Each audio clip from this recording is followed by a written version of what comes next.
सीख लिया. अब उसके बाद कैमरास लग गए, सेफ सिटी बन गया कैमरास के डर से.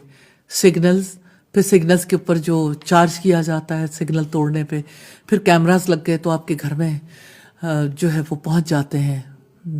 दुबई वाले कहते हैं मुखालफे, और यहाँ पे चालान पहुंच जाते हैं. अच्छा, तो आप ये देखें कि इसका मतलब है कि किसी दायरे के अंदर तो रखना होता है ना. ये तो नहीं है कि आपकी स्पीड तेज है तो अब आपको हर सूरत हर चीज तोड़ के आगे निकल जाना है.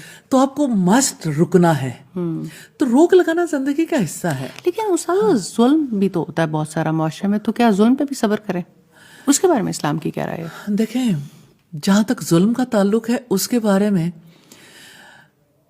यानी उसकी डिफरेंट काइंड है ना. जैसे कुरान हकीम में आता है कि अल्लाह ताला बदगोई पर जुबान खोलना पसंद नहीं करता मगर जिस पर जुल्म किया गया, यानी उसको अलाउ है. अल्लाह सुब्हानहू तआला पसंद तो यही करते हैं कि लोग एक दूसरे को माफ कर दें, बदला वो ले सकता है. जुल्म हो जाता है. मतलब मैं ये समझती हूँ कि आज जो मुआशरा है उसमें जैसे रिलेशंस हैं, पार्टनर्स हैं, आपस में एक दूसरे को साइकोलॉजिकली किल कर रहे हैं. क्या ये जुल्म काबिल बर्दाश्त है? देखें, इसीलिए तो उसके रास्ते हैं. अगर यानी आपस में इख्तिलाफात हैं, दो लोग आपस में निभाह नहीं कर पा रहे, खानदानी पंचायत बिठा लें. अगर वहां भी मामला तय नहीं होता तो आपस में फिर जायजा ले लें.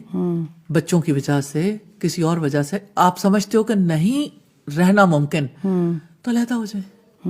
औरत को राइट दिया, वो खुला ले सकती है. बहुत सारी खवातीन हैं जो इस नाम पे ये बर्दाश्त करती हैं कि मुआशरा क्या कहेगा, सोसाइटी क्या कहेगी, और इतनी मिजरेबल स्टोरीज हैं कि लोग सालों जिंदगियां इकट्ठे गुजारते हैं, फिर मैं देखती हूँ कि उनकी नस्लें भी तबाह होती हैं.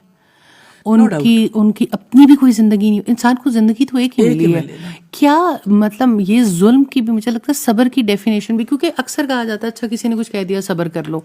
सब्र थोड़ा मिस इंटरप्रेट हुआ है कि किस तरह के मौके पे सब्र करना है और किस तरह के मौके पे सब्र नहीं करना. क्योंकि हम जब ये बात करते हैं तो मैंने कहा मौका गनीमत जानूं और इस बात को भी आपसे पूछ लूं. देखें हम सिग्नल की बात कर रहे थे. सिग्नल पे कोई नहीं रुका, वो आ गया. दूसरी तरफ से भी ट्रैफिक आई, टक्कर हुई, एक्सीडेंट हो गया, कुछ लोग फौत हो गए, कुछ जख्मी हो गए, गाड़ियां तबाह हो गई.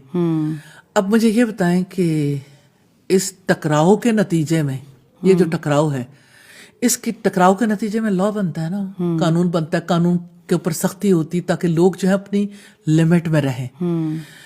तो लिमिट में रखना सिर्फ दो अफराद का आपस का काम नहीं है.